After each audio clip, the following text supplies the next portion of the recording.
Everyone, तो welcome है आपका आज की इस हॉरर नाइट्स में। तो दोस्तों, black Friday is coming soon और ब्लैक फ्राइडे पे लोगों के अंदर की इवलनेस और लालच आप इस वीडियो क्लिप में देख सकते हैं। एरिया कराची का रुख करेंगे जहां अमरीन अल्ताफ हमारे साथ मौजूद हैं। हम देख सकते हैं कि बहुत ज्यादा लोगों की जो तादाद है वो शॉपिंग मॉल में मौजूद है, डिस्काउंट का फायदा उठा रही है ब्लैक फ्राइडे पे पर है। देख के ऐसा लगता है चांद रात का समा लग रहा है, इतना ज्यादा सब रश है ले रहे क्योंकि जो डिस्काउंट है हर चीज के ऊपर है।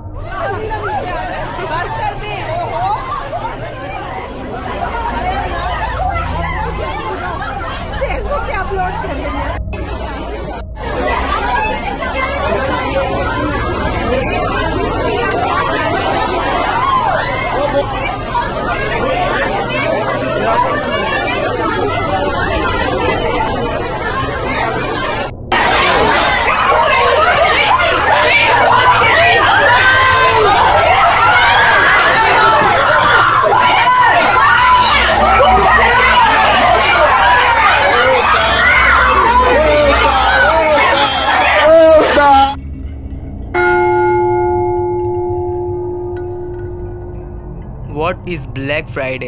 तो दोस्तों, ब्लैक फ्राइडे के नाम से ही वाजिया है कि ये कोई अफसोस की बात है। ब्लैक यानी काला रंग बुराई, पुरस्रार, खौफ और इवलनेस को शो करता है।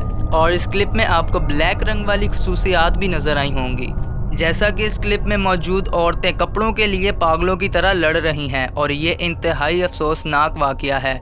और जो इवलनेस और बुराई ये लड़कियां आपस में लड़कर शो कर रही हैं, इससे साफ साफ जाहिर है कि उस वक्त 60% ऑफ सेल के लालच में इनके दिल में ज़रा भी तरस या रहम नहीं था। उस वक्त ये लड़कियां सेल्फिश और खुदगर्ज हो गई थीं। तो दोस्तों, इस क्लिप में आपने जो मंजर देखा है ये पूरा माइंड कंट्रोलिंग एजेंडा है। और अगर आपको नहीं पता कि माइंड कंट्रोलिंग एजेंडा क्या है, तो मैंने दे लिव मूवी के रेफरेंस से माइंड कंट्रोलिंग एजेंडा भी एक्सप्लेन किया हुआ है और उस वीडियो का लिंक आपको डिस्क्रिप्शन में भी मिल जाएगा और ऊपर आई बटन में भी शो हो रहा होगा। और ये ब्लैक फ्राइडे उसी माइंड कंट्रोलिंग एजेंडा का रिजल्ट है। खैर, बैक टू द वर्क। तो दोस्तों, सबसे पहले ब्लैक फ्राइडे की शुरुआत अमेरिका से हुई थी। कहा जाता है कि 1869 में 24 सितंबर को the black Friday gold panic या उस वक्त की 1869 की परेशानी समझा जाता था। उस वक्त दो फाइनेंसर्स जे गोल्ड और जेम्स फिक्स ने इन दोनों ने बड़ी ही प्लानिंग के साथ निगरान एडमिनिस्ट्रेटर के साथ ताल्लुकात होने का नाजायज़ फ़ायदा उठाने की कोशिश की थी और कुछ देर के लिए गोल्ड को मार्केट से गायब करवाने के लिए कहा ताकि गोल्ड की कीमत बढ़ जाए और ये दोनों अमीर तरीन शख्स बन जाएं।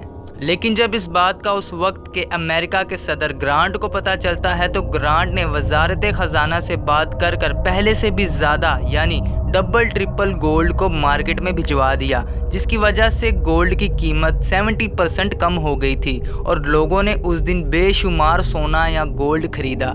इससे ग्रांट को तो बहुत ज़्यादा मुनाफा हुआ था, लेकिन वो जो दो फाइनेंसर्स थे जे गोल्ड और जेम्स फिस्क, उन दोनों का ही बहुत ज़्यादा लॉस हुआ था, जिस वजह से उन दोनों ने ही सुसाइड अटेम्प्ट कर ली। और इस वाक़ये के बाद थैंक्स गिविंग वाले दिन के अगले ही दिन को ब्लैक फ्राइडे कहा जाने लगा। और दोस्तों, लफ्ज़ ब्लैक फ्राइडे आहिस्ता आहिस्ता पूरे अमेरिका में फैल गया। 1980 में ब्लैक फ्राइडे पूरे अमेरिका में मशहूर हो गया था। इसीलिए ट्रेडर्स ने यानी ताजिरों ने इस दिन को मुनाफा बख्श यानी बेनिफिशियल दिन करार दे दिया था, क्योंकि पूरा साल लॉस में यानी नुकसान में गुजारने के बाद इस दिन पूरे साल के ही लॉसेस कवर हो जाते थे। और अमेरिका में लॉसेस को रेड इंक से लिखा जाता है और बेनिफिट्स को ब्लैक इंक से। और यही वो इकलौता दिन था जिसमें ताजिरों के रजिस्टर्स पर रेड इंक का नामो निशान नहीं होता था। इसीलिए इस दिन को ब्लैक फ्राइडे सेल कहा जाने लगा। अमेरिका में थैंक्स गिविंग वाले दिन पर सालाना छुट्टी होती है और ब्लैक फ्राइडे के मकबूलियत में आने के बाद ब्लैक फ्राइडे पर भी सालाना छुट्टी दी जाने लगी।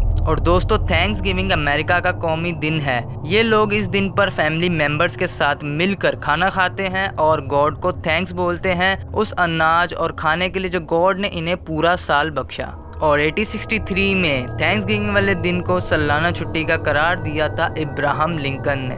और थैंक्स गिविंग के अगले ही दिन आता है ब्लैक फ्राइडे और ये अमेरिका का कल्चर है। और जो कुछ भी इस दिन होता है वो सब इंतहाई अफसोसनाक है। और अमेरिका में इस दिन औरतें आदमियों से लड़ती हैं और आदमी औरतों से लड़ते हैं और काफ़ी लोग ज़ख्मी भी हो जाते हैं और कुछ लोगों की तो डेथ भी हो जाती है।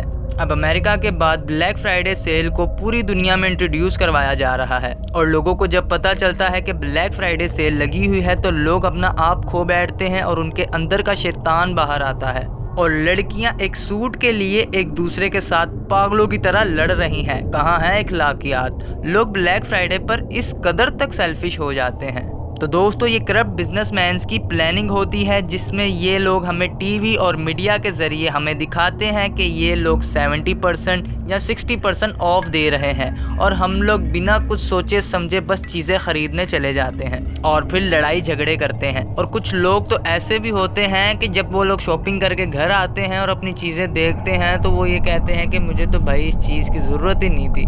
वो इस लालच में ऐसी चीज़ें भी खरीद लेते हैं जिनकी उनको ज़रूरत भी नहीं होती। तो ये है black Friday and also the evil day. तो दोस्तों एक दफ़ा हमें खुद से भी सवाल करना चाहिए कि क्या ज़रूरत है हमें ये सब कुछ करने की? क्यों हम लोग इस कदर सेल्फिश और खुदगर्ज हो जाते हैं, वो भी सिर्फ कुछ चीज़ें ख़रीदने के लिए। और मेरी आज की वीडियो भी बस यहीं तक थी और अगर आपको हमारी वीडियो अच्छी लगी है तो आप हमारे चैनल को सब्सक्राइब कर लीजिएगा और बेल आइकन भी दबा लीजिएगा ताकि आपको मज़ीद आने वाले वीडियोस की नोटिफिकेशन मिलती रहे और आप ऐसे ही इंटरेस्टिंग टॉपिक्स मिस ना कर पाएँ। तो दोस्तों आप अपना बहुत बहुत सारा ख्याल रखिएगा। Thank you.